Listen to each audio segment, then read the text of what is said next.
Jack Seiler? Here. All right, so all 7 members are here, Chair. Okay, great, thank you. Let's call this meeting to order.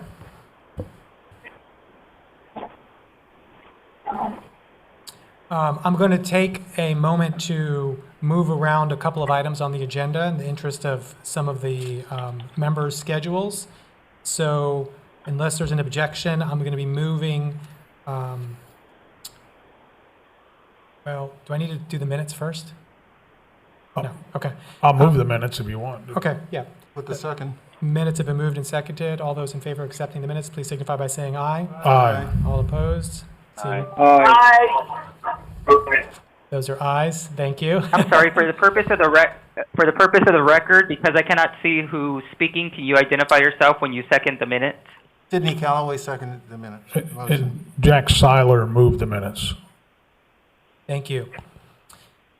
Okay, we're going to move the discussion item back and move up the action items of, obviously we had the minutes there, but the consideration of the open seat for the Oversight Board in the category of environmental sciences. We have a member who, of the appointing authority who will be needing to excuse himself for a few minutes, and then depending on the timing of it, we can come back to it. So, Colin, do you want to weigh in on your subject matter area of expertise as we consider applicant 1 and applicant 2?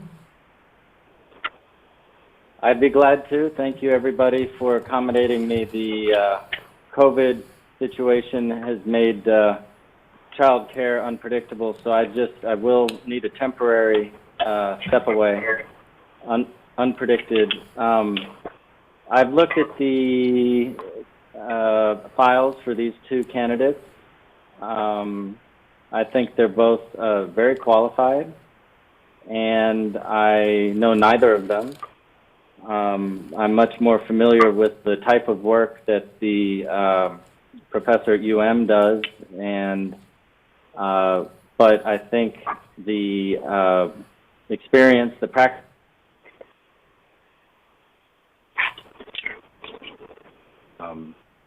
what might serve this particular position a little bit better.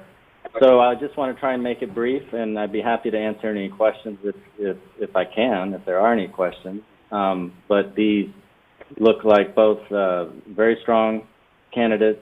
It's good to have representation from the field like this, and it seems to me that Deborah Madden might have more immediate local practical experience that's relevant. Okay, thank you. Does anyone have any questions for Colin while we have them? So, Can I just ask Colin a question? sure. Colin, when you said that Deborah may have a little more relevant experience, is there anything in particular you're referencing? Well, she's an attorney who's been working, as it appears, on getting various types of land use and development and water-related projects through the system, whatever that, various systems for approval and such. And so she would seem to have a sensibility about the intersection between development, the law, and water writ large. All right, thank you. Okay, as everyone is aware, you all received all of the backup information for both applicants in advance of the meeting. It's also in the folders, thank you very much, provided to us by staff. Is there any questions or open discussion, or happy to entertain motions, discussion, questions for anyone? I'd like to make a motion, Mr. Chair. Shoot, Mr. Lindblade? Yes, I'd like to recommend Ms. Madden. Okay, applicant 2, Deborah Madden, has been nominated by Dan Lindblade. Is there a second? I'll second Jack Seiler. Okay, discussion? Yeah, I had a question regarding Ms. Madden and her affiliation or working for the law firm. is that okay with our conflict of interest policies, or would that be something that could be an issue in the future, or is that not something that we need to address? So as long as the firm does not have a contract with the county or represent any clients that are receiving or eligible to receive surtax funds, then there's no conflict. So if the law firm has some sort of lawsuit for a client of theirs against the county, that's okay as long as it doesn't have to do anything with the surtax? So that would need to be, I guess, disclosed, and I guess I need context. So if they have a lawsuit against the county, but they don't have a contract with the county, because the ordinance and Florida statutes require that they not have a contract with the county or be employed by an entity that has a contract with the county with certain exclusions for educational institutions, local and state or federal government. So just having a lawsuit against the county in and of itself without more information, I don't think would present a conflict. I would need specifics regarding the type of lawsuit. So part of the discussion item, which we will have, is to update everyone on the change in the ordinance, which was adopted by the county as well. As it relates to our function, I believe that we should be operating under the premise that if it was presented to this board, it has already been vetted and attested to. And so anyone who's presented to the appointing authority, we should proceed with confidence that they are qualified. And if that were to change in the future, that would be brought to our attention. Correct. Jack? Yeah, I just want to add, and I don't know if you have the benefit of it in your materials on the telephone, but there's actually a certification of no conflict of interest that's been filed by both these candidates in the back of the book. And we've had the benefit of having them in front of us here in the room, so. And in the past, I think, to refresh everyone's memory, there have been people who have applied who have not met the criteria, who therefore weren't brought forward to the appointing authority. So again, if they make it to us, they've been vetted and it'll be included in the backup material. Mr. Chair, Yes? also the certification appears to be a sworn declaration by the applicant. And it would appear to me that if they are adverse to the county in lawsuits, then that certainly would represent the fact that they probably don't have contracts with the county at the same time. Could I ask the speaker to speak up just a little bit, because I didn't hear Yes, I said all of his comments? my address to the chair was that the certification, as mentioned by Jack, is not just a certification, but it also appears to be a sworn statement, declaration by the individual executing it, that they do not have a conflict of interest as stated under the regulations that are in front of us. In other words, they are not elected officials, and the language is in Understood. there. Other discussion?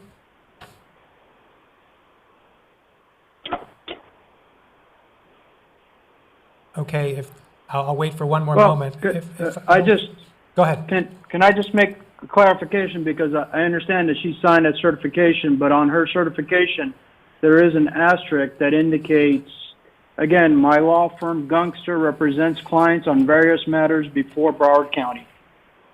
So, if you're telling me this has been vetted and this is okay, then I'm okay with it also. Okay, thank you. Any other discussion? Okay, before I call the question, I will just thank both of the applicants, I think, and everyone who reached out to the community to get the applicants and getting them through the process to get them here. I know it's a lot of work, and I was pleased to see two very qualified applicants. So we will take a vote. All those yes. I would recommend you do it by roll call, because we have people on the line. Okay. So we will do a roll call vote. Will you call the roll, Gretchen? Thank you. Please listen for your name, and a vote of aye is in support of the motion for Ms. Deborah Madden. Mr. Sidney Calloway, Yes. Ms. Bertha Henry, Yes. Mr. Dan Lindblade, Aye. Mr. Arnold Nazar, Aye. Dr. Colin Polsky, Aye. the Honorable Jack Seiler, Aye. Chair Randall Vitale. Aye. Okay, so the motion carries unanimously. Congratulations to Ms. Madden as the newest member of the Surtax Oversight Board. Dr. Polsky, I know that you might have to drop, and if you're able to join us again, we would love to have you back on. I do have to drop. I will join, and thanks again, everybody. Talk to you soon. Thanks for your input. Bye-bye. Okay, moving back to the agenda item of discussion. It's pretty well clear, defined there in discussion item 1, but I will turn it over to, I think, Angela or Gretchen? Okay, to Gretchen to go over the updates. Thank you so much, Mr. Chair. We just wanted to make sure, because the last time that you all gathered in January, there was some substantial discussion during that meeting of the need. Gretchen, could you speak into the mic, please? Can you hear me now? Yes. Much better. Okay, I'll stay just like this. We had substantial discussion at the January 2020 Appointing Authority meeting regarding the need to revisit the ordinance with respect to licensure. And because at that point, we were looking at the architecture and land use categories, and there were interested parties who were retired and had not maintained their licensure. So based on some input and feedback from the appointing authority members, various changes to the licensure requirements were put in place. And we just wanted to make sure that you all knew that and it was on the record and that we had followed up with you from that last meeting. In addition to that, we also recently amended the ordinance to reflect conflict of interest. So it was very broadly drafted in the ordinance. The conflict would prohibit anyone who worked for any entity that had a contract with the county. Dr. Sunroy works for the University of Miami. While legal was reviewing her application, it became clear that the University of Miami did have a contract with the county, but that it would actually not create any type of potential conflict of interest. So we started evaluating whether that language was too broad, and legal was able to come up with some much more narrow language that's still broader than the state's statute, right? Okay, and but provides a level of protection for you all and for the county and the oversight board members. So we just wanted to make sure you were aware of that and take any questions that you might have. Thank you for the overview. I think it's a very necessary step, especially as some of these openings have come up. The breadth of the restrictions was incredible, and I think the intent is still the same. We wanted to make sure that there is no conflict or actual appearance or actual conflict, but we were eliminating some very qualified candidates inadvertently. So does anyone have any questions or comments? I just have a comment on this because I also want to commend the county commission and staff for doing this because look today, we had 2 outstanding candidates, both of who probably would not have qualified under the old ordinance. So I think the proof's in the pudding when you look at these 2 that came forward today. And so I just please express our appreciation to the county commission too that voted on this because I do think they saw an issue, addressed it, and resolved it. Anyone on the line or in the room who would like to comment or any questions on the issue? Just a question, Mr. Chair. Sydney? This is Sidney Obviously, I'm on the line, but we discussed this thoroughly in the commission understood the issue, and I'm happy to share that information or Mr. Seiler's appreciation to members when I next have an opportunity to do so. Thank you. Sydney? Yeah, and the question to Ms. Wallace is the annual certification of no conflict of interest forms that we've seen from the candidates that applied today is consistent with the changes that were made most recently? No, those were submitted before the ordinance changed. The ordinance was actually changed, but we understood that we were taking those steps to amend the ordinance because we have an existing member from the inaugural group of Oversight Board members who accepted employment with a constitutional officer and after the November elections. And we wanted to address that as well. And we were notified of Mr. Cabros's resignation due to his other obligations for the end of December. So when we were addressing the ordinance with regard to an existing oversight board member and the difficulty that we were having with applicants for the vacancy, we tried to take a holistic approach and include or have the ability to include applicants who do not have an actual conflict. And that's how the ordinance was amended, to eliminate, an actual conflict and allow people with certain types of employment to apply and be eligible. Okay. Yeah, I'm just getting at if we're using a form. Because that was, they actually submitted it. We're updating it, and we'll have everyone on because it was just approved. The ordinance was just approved, I thought the 23rd of February. And so my memo is dated the day after the board approved the revised ordinance, which is the 24th. So to ensure that everyone met the qualifications. Is there any other discussion or topics that anyone would like to bring up in relation to the updated qualifications? Hearing none. Don't think that there's any other business before the authority.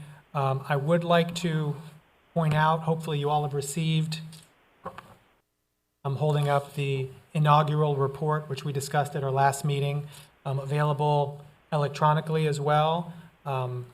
If you need one, we might have some extra copies that we could share with you before you leave today.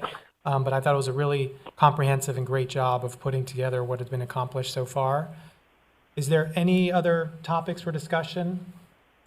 If I may, Mr. Chair? Yes. Could I introduce you all to the new public information officer Please. that came on board just in August of 2020? And we're very lucky to have Nicole Khalil.